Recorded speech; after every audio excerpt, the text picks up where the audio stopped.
Bonjour à tous, chers Sherlockiennes et Sherlockiens, vous voici chez vous sur notre chaîne de podcast. Nous explorons, décryptons pour vous et avec vous, à la loupe des Sherlocks, les sujets d'actualité, concepts innovants et toutes les thématiques du secteur du voyage. Alors attachez vos ceintures, décollage imminent vers une nouvelle découverte de notre secteur passionnant du travel avec notre invité du jour.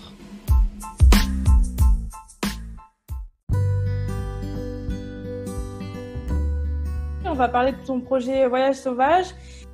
Donc la première question, on va parler de Voyage Sauvage, sa proposition de valeur. Du coup, si tu peux nous présenter ce qu'est ce projet Voyage Sauvage, quel est le concept et surtout en quoi il se différencie de ce que peuvent faire les autres sur le marché. Donc Voyage Sauvage, en fait, c'est une marque de mon entreprise Terre de Découverte. Donc c'est une marque que j'ai créée au début du confinement. Cette marque, en fait, le slogan, il parle de lui-même, c'est observer et protéger. Donc, il est sur l'observation et la protection des animaux. Donc, sur des voyages éco-responsables. Donc, ça, c'est la première chose, bien sûr, la plus importante. Et alors, pourquoi éco-responsable ? C'est qu'en fait, la démarche vis-à-vis de l'animal va se faire toujours de manière très respectueuse et éthique. Il y aura toujours derrière, donc, un objectif vraiment de protection derrière. Et au niveau des hébergements, au niveau de l'environnement également, il y a toujours un côté éco-responsable. On travaille avec des partenaires, donc que ce soit en termes de réceptifs ou en termes d'hébergement ou même d'activités terrestres. On va toujours travailler avec des personnes donc qui sont ancrées toujours dans cette logique éco-responsable. On travaille bien sûr qu'avec des locaux. Et puis après le concept donc vraiment innovant aussi, c'est par rapport au système de modules. C'est-à-dire, en fait, les clients vont choisir des modules et non plus un voyage. C'est la liberté finalement. On met en avant la liberté, de voyage sauvage, c'est-à-dire une personne, le circuit n'est pas automatiquement fait et le client dit c'est oui ou c'est non. Et le concept surtout qui perce par rapport à ça, c'est surtout en fait de choisir son animal avant la destination. Voilà, ça c'est vraiment l'atout majeur. Voilà. En fait, on y rentre par l'animal, mais ensuite on va vraiment un peu faire son voyage avec toi, quoi. Au final, tu co-construis avec le client, c'est un peu ça, non ? Oui, c'est ça exactement. En fait, ce qui permet de le faire par module, ça permet en fait d'avoir un budget imparti, de rentrer dans un budget imparti, dans un temps imparti. Voilà, c'est ça qui est parfait, c'est que on peut avoir une demande de quelqu'un qui veut partir des mois et donc faire plusieurs destinations et donc faire pourquoi pas tous les modules de chaque destination. Et on peut répondre également à une demande de quelqu'un qui a très peu de temps et très peu de budget et qui veut juste en fait réaliser le rêve de sa vie, de rencontrer tel ou tel animal un jour. Voilà. Ouais, donc tu t'adaptes vraiment à ce que te demandent les clients pour. Exactement. C'est déjà préparé, on va dire, mais après adaptable. Totalement. Pourquoi ce projet-là, pas un autre ? Qu'est-ce qui t'anime dans ce projet ? Bon, on a bien compris que c'était les animaux. On a senti ta passion. Oui, ça me ressemble. C'est mes deux passions, c'est les voyages et les animaux. Donc, c'est vrai que jusque-là, ça fait 10 ans que je mettais surtout ma passion du voyage en fait. À l'épreuve et puis aujourd'hui voilà j'ai décidé de mêler les deux donc c'est la concrétisation en fait de ma vraie nature finalement, de ma nature voyage sauvage. On va passer à la prochaine question. Alors on a envie d'en savoir plus, tu nous en as déjà un peu parlé, comment tu travailles pour monter ta production, avec quel fournisseur, donc tu nous as dit que c'était éco-responsable. Tu nous as dit que tu voyageais pour tester certains produits déjà. Est-ce que tu les testes tous avant ? Est-ce que et comment ? Alors, tu nous as parlé un peu des labels. Comment tu présélectionnes tes réceptifs à destination ? Ça m'a pris énormément de temps puisque j'ai 34 destinations aujourd'hui que je suis en train de lancer. Alors, c'est vrai que du coup, il a fallu contacter chaque réceptif. Alors, ça a été du travail sur Internet. J'ai fait marcher mon réseau. J'ai fait donc des recherches. J'ai fait appel à des plateformes de réceptifs. Voilà. C'est vrai qu'à chaque fois, j'ai suivi mon instinct. Et c'est vrai que je suis contente. Je suis vraiment contente du résultat. Vous verrez. J'espère que vous serez bluffés. Mais moi, je suis vraiment contente. C'est vraiment des personnes aujourd'hui qui sont devenues presque tous des amis. Et puis après, c'est vrai que comme c'est 34 destinations, malheureusement, forcément, je peux pas les tester toutes. Mais de toute façon, les programmes après pourront évoluer par la suite au fur et à mesure de mes voyages aussi sur place. Mais c'est vrai qu'après, je fais confiance. Je sais que enfin, voilà, après c'est une question de confiance. Encore une fois, c'est un métier aussi réceptif et voilà, ceux à qui j'ai confié mon bébé sur place, je leur fais entièrement confiance. Il n'y a pas de souci là-dessus. Alors du coup, la prochaine question. Alors, on va parler des acteurs du travel. On va un peu ouvrir ton concept par rapport à ce que tu penses un peu du marché. Est-ce qu'aujourd'hui, tu penses que les acteurs du voyage, notamment les agences, vont aller de plus en plus vers un métier de production, plus de leur activité de commercialisation comme tu fais toi? Selon toi, quels avantages on peut y trouver dans cette diversification? Il y en a qui vont faire ce choix, d'autres non. C'est vrai que l'avantage, quand on reste sur de la distribution classique, c'est qu'au niveau juridique, au niveau responsabilité juridique, c'est vrai que aujourd'hui c'est important. Donc il y en a certaines qui vont se dire, je m'en tiens là, je reste dans de la distribution classique. Après, moi, j'ai fait un autre choix. Moi, je pense qu'il faut se diversifier. On dit toujours qu'il faut pas mettre les œufs dans le même panier. Et c'est vrai que voilà, moi, je me suis dit que aujourd'hui, encore plus, il fallait faire ce choix et aller vers du tourisme de niche. Voilà. Et il faut faire ce qu'on sait faire. Moi, c'est pour ça que j'ai choisi ce credo-là. J'irai pas sur quelque chose que je ne maîtrise pas. Oui, puis en plus pour toi, c'est une évidence aussi par rapport à ta passion et ce que tu avais envie de faire depuis très longtemps. Donc, pour toi, en fait, cette question, elle s'est même pas forcément posée, en fait. Alors, par rapport à ça, par rapport à ta production, je sais que tu travailles aussi sur les voyages en France et notamment, c'est assez intéressant du coup de parler aussi de la France on va faire un zoom sur un de tes projets sur la thématique du loup que je trouve hyper intéressante. Est-ce que tu peux nous en parler?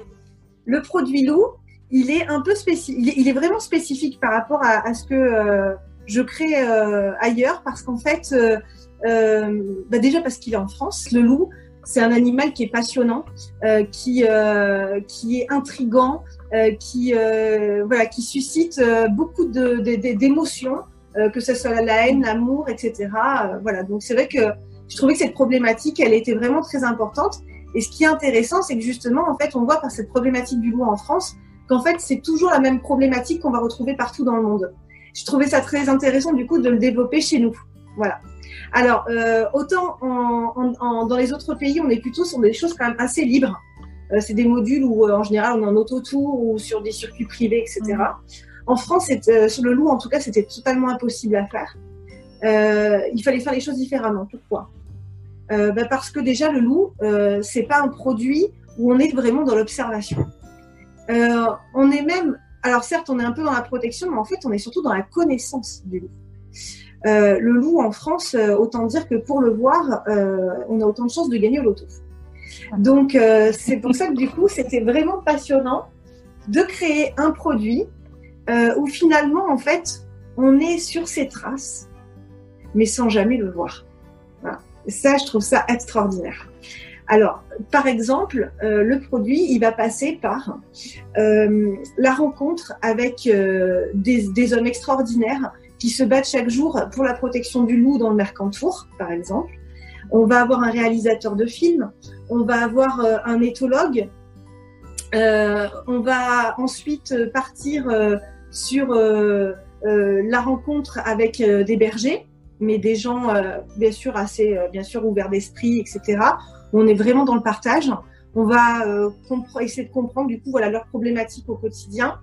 Ça passe en fait par toutes ces rencontres et je trouvais ça vraiment beaucoup plus intéressant que comme font la majeure partie des circuits aujourd'hui animaliers, si on reste toujours avec la même personne pendant 7 jours. Et en fait, moi, j'ai trouvé ça tellement plus riche à chaque fois de changer d'interlocuteur chaque jour. On finit ensuite, bien sûr, par le parc, un parc des loups, donc dans le Mercantour, où là, on pourra aller vraiment à la rencontre du loup qui est en semi-liberté, on est très loin du zoo. Et eux, ils sont vraiment très enclins dans la protection justement du loup sur place. Voilà, donc moi, c'est cette approche-là que j'ai voulu mettre en avant. Et donc du coup, en fait, tes clients, en gros, ils vont rencontrer plein de gens différents, ils vont pouvoir du coup avoir un partage de de connaissances et de vision sur cette problématique ou pas, enfin en tout cas sur le loup, qui va se faire naturellement et ils vont se faire leur idée eux-mêmes. Il n'y a pas de pris parti avec le fait d'avoir plusieurs interlocuteurs. C'est assez intéressant du coup pour les clients d'avoir eu cette vision-là. Oui, c'est comment dire, en fait, déjà, c'est des personnes, j'ai choisi des personnes qui se connaissent toutes entre eux. D'accord. Donc déjà, il n'y aura pas de problème, parce que là, on parle vraiment de problématique. Attention, on est sur une thématique, on est dans quasiment de la politique. Hein. C'est vraiment, c'est hyper passionnant, mais c'est très compliqué, le loup en France. Et donc toi, du coup, en ayant plusieurs interlocuteurs, tu t'inscris pas justement dans une idée politique, justement, tu laisses ouvert le dialogue. Totalement. Ça va au-delà du débat, c'est du partage en fait. On n'est plus dans du débat, on n'est pas là pour expliquer aux gens, leur dire comment il faut penser ou comment il faut être en fait. On est là juste pour donner chaque vision des personnes, expliquer toutes les problématiques et en fait que les gens prennent conscience de tout ça. Pourquoi pas après faire même des choix par rapport à leur mode de consommation, par rapport à leur manière de vivre en fait par la suite. Moi, ce qui m'intéresse, c'est pas d'avoir affaire à des gens qui sont déjà ancrés dans la protection de la nature, de l'environnement. Moi, je préfère avoir justement des familles qui sont qui mangent du Nutella tous les jours. J'ai envie de découvrir en fait. Ouais, moi en fait j'ai envie de bousculer un petit peu les mentalités. Ouais. D'accord.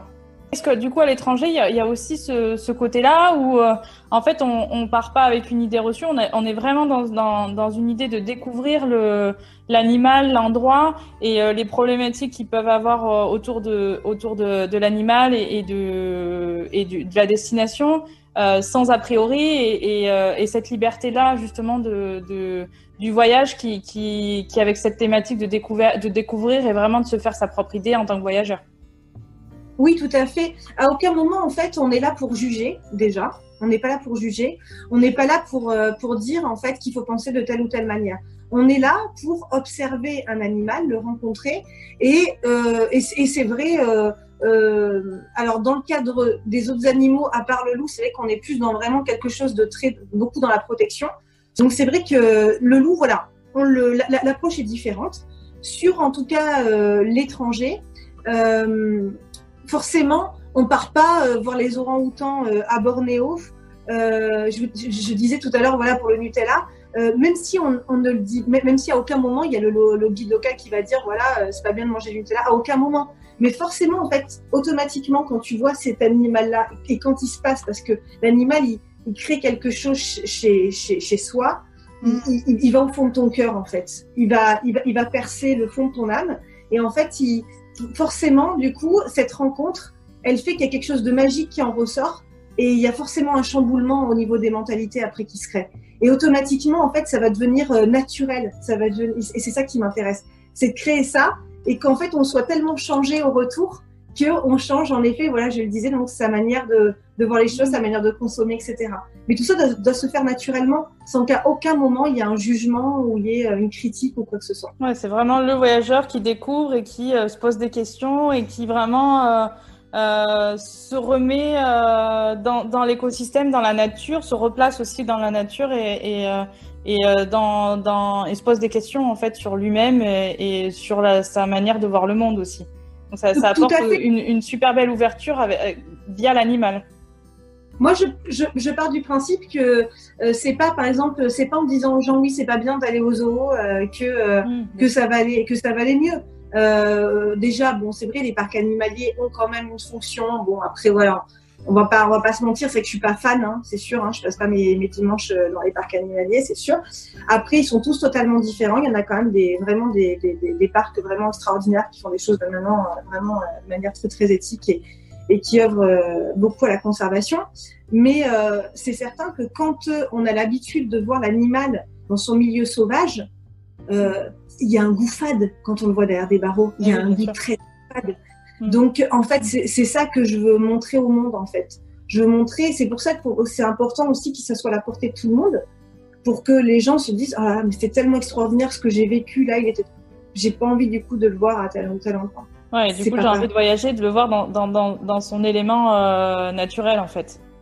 Oui, et après si à mon retour j'ai envie de donner chaque semaine à telle association parce que je sais que j'y suis allée, donc je sais que je donne pas à n'importe qui et que ça va pas être limité, etc.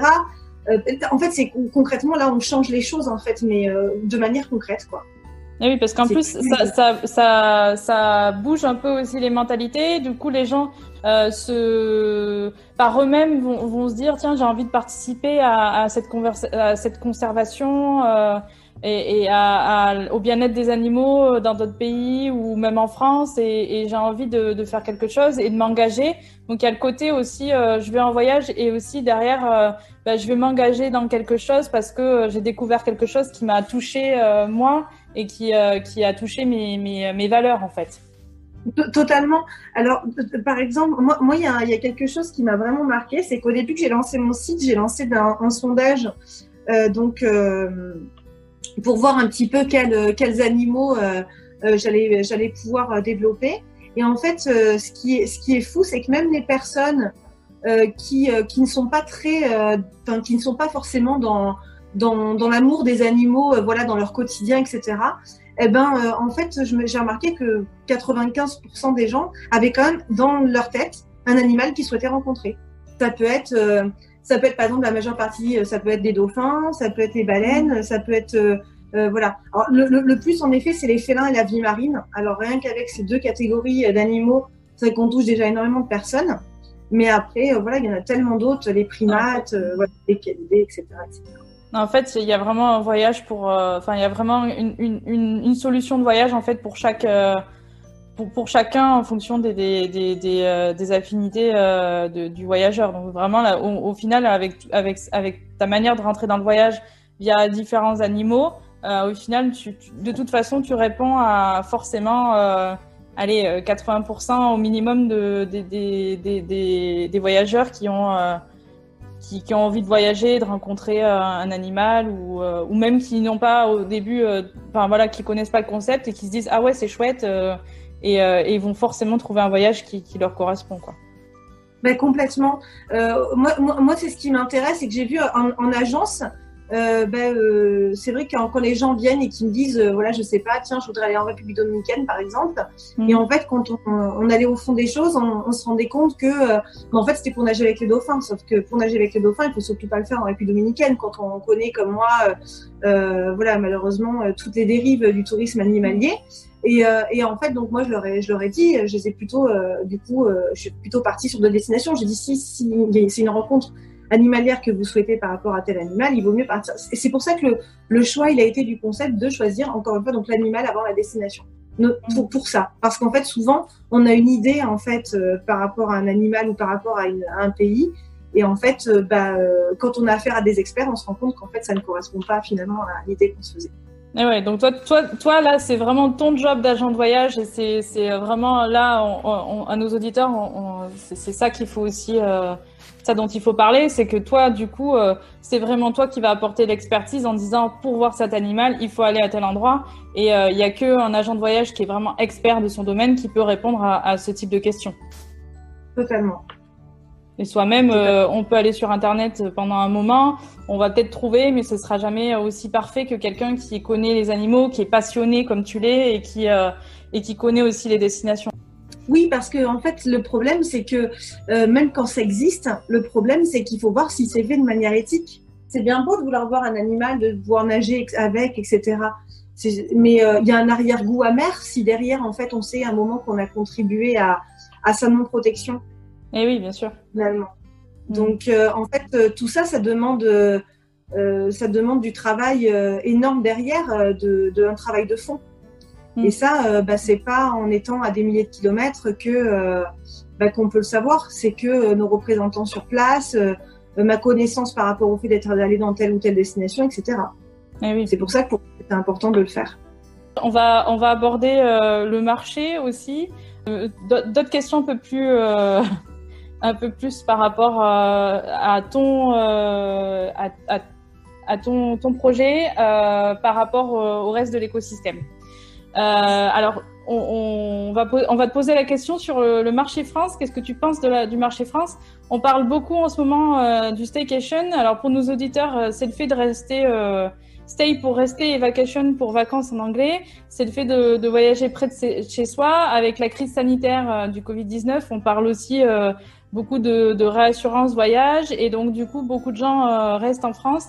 Est-ce que ce marché, selon toi, il est porteur? Est-ce qu'il se vend bien actuellement en agence?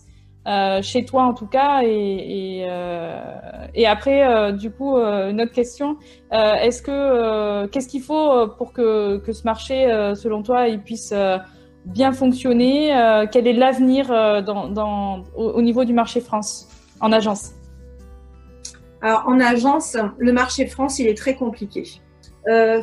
Moi, c'est vrai que je vais plus m'atteler à vraiment apporter une grosse valeur ajoutée sur des longs séjours, je disais, donc forcément avec une thématique animalière ou botanique par la suite, enfin voilà, avec des thématiques vraiment spécifiques.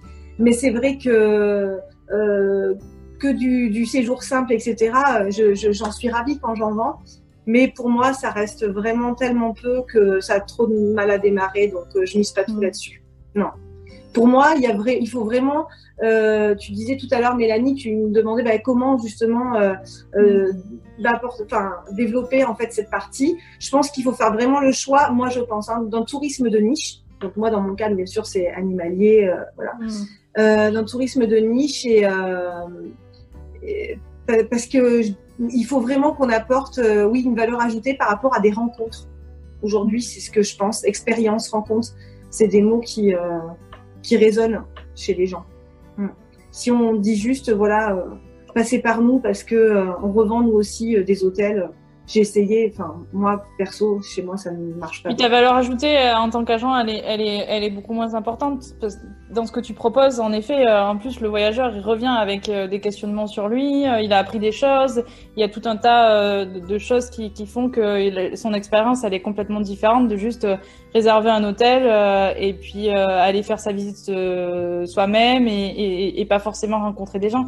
Là, tu mets les gens en contact avec d'autres personnes qui en plus vont leur apprendre des choses et une diversité de personnes. Donc on l'a vu avec la problématique du loup qui illustrait bien justement ce cas-là. Donc c'est vrai que ça c'est un truc qu'on pourra pas trouver ou difficilement trouver sur internet et qu'on trouve en agent de voyage, et c'est justement là la valeur ajoutée de l'agent de voyage. Complètement.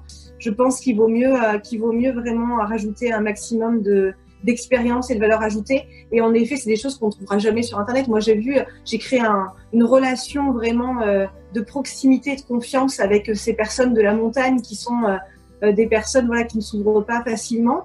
Au bout de plusieurs fois où j'y vais, où je les appelle, où je leur explique ma manière de voir les choses, etc. Ça n'a pas été évident pour qu'ils m'ouvrent leur cœur et qu'ils m'ouvrent leurs portes dès le début. Donc, c'est quelque chose, en effet, qui n'est pas vendable par les autres, à part moi.